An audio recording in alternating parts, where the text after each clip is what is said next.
Okay, so the engine is back in the Mini.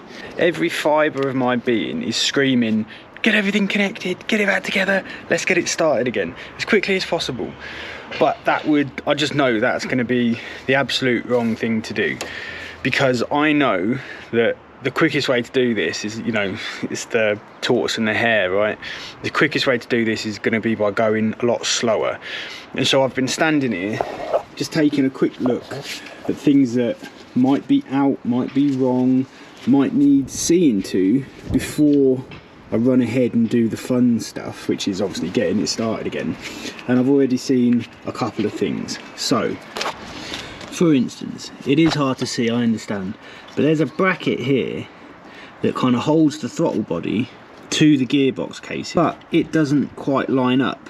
And it definitely did line up, which must mean that this intake here for the supercharger, the air intake, must be slightly out of whack, maybe where I've put the new hose on. And if I look here, it may be not 100% over to the left hand side. There's probably a little bit more movement, which means that this probably isn't sealed correctly. What I'm going to do is I'm going to actually take some of this apart and see if I can just shift this whole thing over, and if that brings all of this back into line. I mean, it's pretty tedious kind of stuff, but it's very, very, very necessary, because I don't want to have to just put everything back together and then the car doesn't start, and it's just those little things. If I'd have just taken 2 minutes just to have a look at this little bit, we wouldn't have had this problem. You know, I can't be dealing with any of that sort of stuff.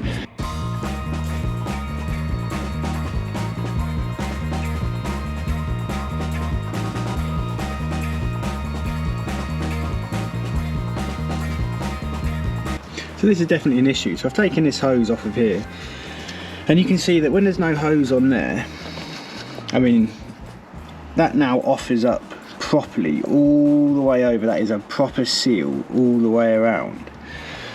But the trouble is how do you get a bit of hose in there? Because the second you actually put a bit of hose in there, it becomes an absolute nightmare.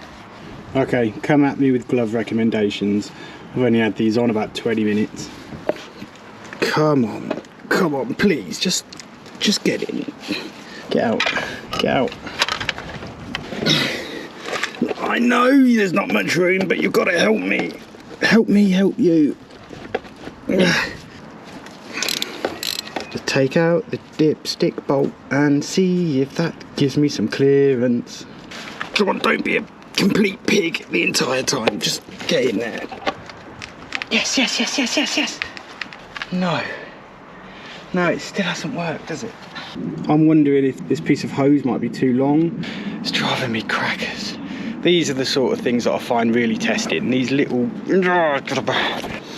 Okay, so with the hose off, let's measure this. So like 50. And it's way too big. I need to trim some off. But how the hell do you trim hose? I've got one Stanley knife with a blunt blade. And I don't have a saw.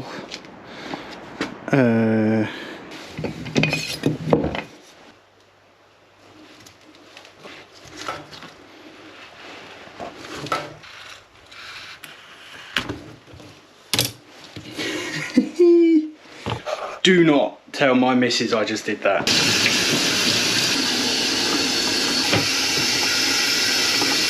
Okay, that sore finger bit was supposed to be a joke, but it actually worked. Come on, I've just sacrificed that knife. Well, I don't believe it, it actually worked. I've said it before, I'll say it again. This is ghetto backyard engineering. Make do with what you've got. What next?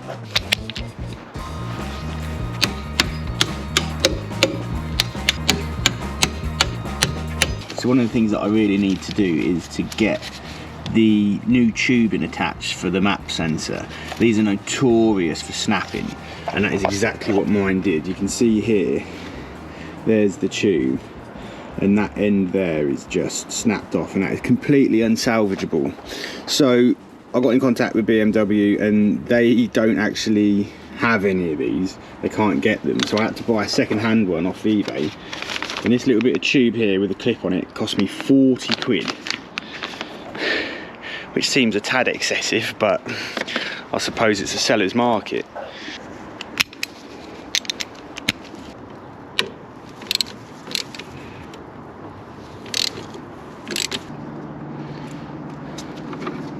So here's the old one, so you can see there just how that's just snapped off. It's just sheared off, and then someone's tried to glue it on over time. It's probably been repaired a couple of times because they are rubbish. And here's the new one. Bloody hell, where did it go? How the hell am I going to get down there? It is so tight in there. Cannot swing a cat, as they'd say.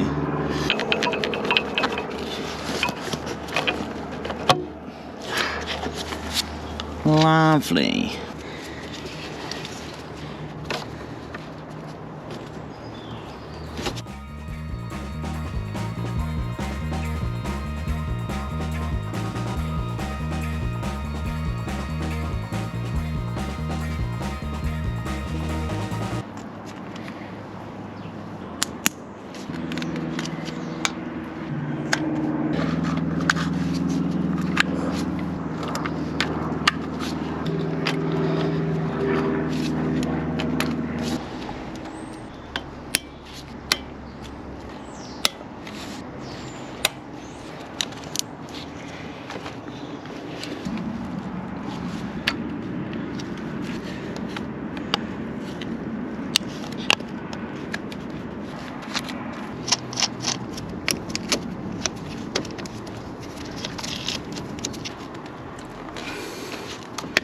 Well, that all worked out pretty well, to be honest with you. So I managed to get the wiring harness pretty much all back in, I think, exactly how it came out. It's like I said before with this, these wiring harnesses, they're made like to perfect length. So again, you know, if you had a connector that was all the way out here, then you know you're out of place because everything is just right. So it's very much like a jigsaw puzzle.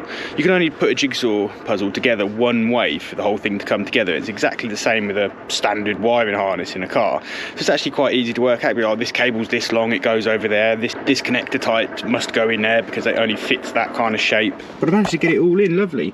Even all of the brackets have lined back up again, so I've actually managed to, you know, snap them all back into their holders and their connectors. That one there, and the dipstick tube that you can see, you know, you saw me put that one in. Everything on top of the engine is in. I've got these vacuum lines in, ground back on, all of the injector plugs. There are a few I haven't connected still, but that's because I'm actually missing, you know, throttle body and things like that.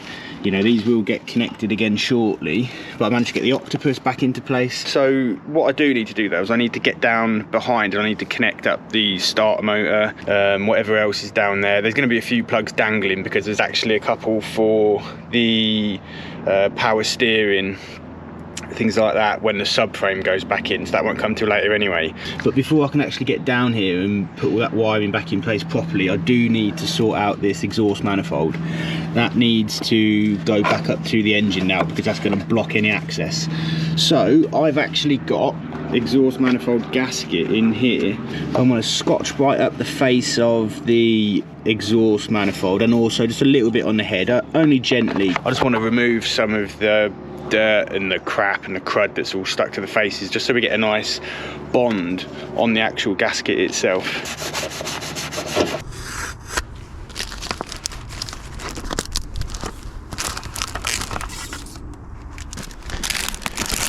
Who remembers the early day bolt sorting solution that I had? I was just putting them in envelopes. Worked well. Okay, I think I'm going to clean these bolts just a little bit before I put them back in. Maybe just put some anti-seize on them, just so the next person who comes along in the future doesn't have hell of a time. Okay, so to get this manifold on, I've actually come under the car because that's the only way you can actually kind of see where any of these bolts might be able to go.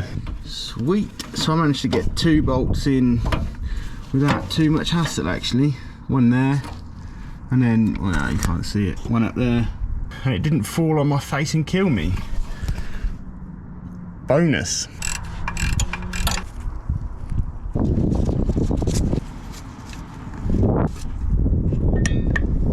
So the exhaust is all on, torque down, lovely, lovely. So now really I've just got to pull through a load of this cabling here for the starter motor, and then there's a couple of other things it's for. There's the oil sensor thingamajigger there, or whatever that is, to be honest with you. Power steering, pump cable.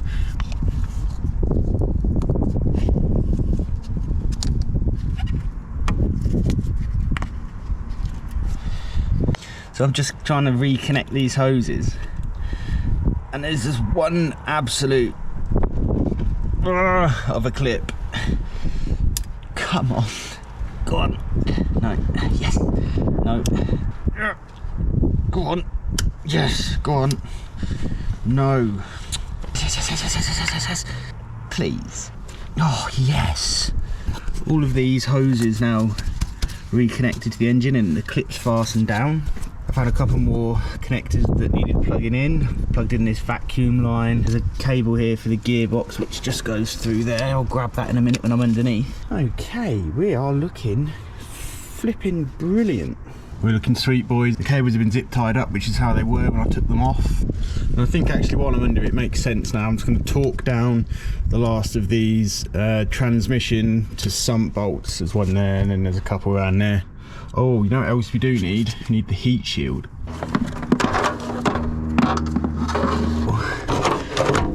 How the hell? How does that go in there? Oh, it's just like a jigsaw puzzle, putting a car back together. It's really easy. Yes. It is tight. Oh.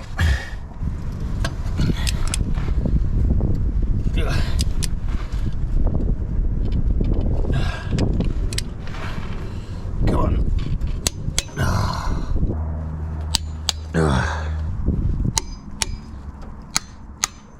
Now I believe we're ready to get this throttle body back in here.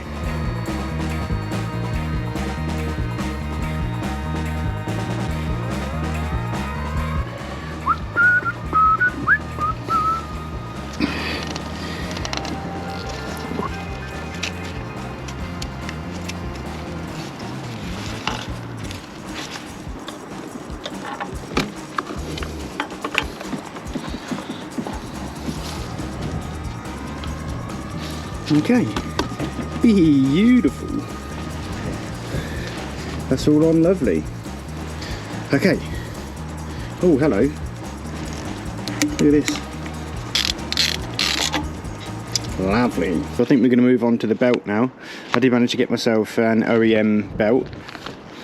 And for reference, this is the old belt. You can see it's all cracked and it's dry and horrible. So definitely a good thing to be replacing this. Only thing is I've got no idea how it went on.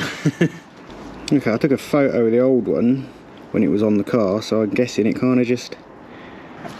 So it goes around there, goes there, around there, here. No. Try again. Let's see, around the alternator. Goes around there. Yes, yes, yes, yes, yes, that's it. And then that goes there. No, wrong again. Jesus Christ. But that won't go over there for love nor money. What the hell?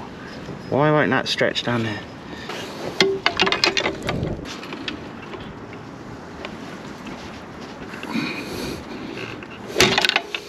This belt is driving me completely mad.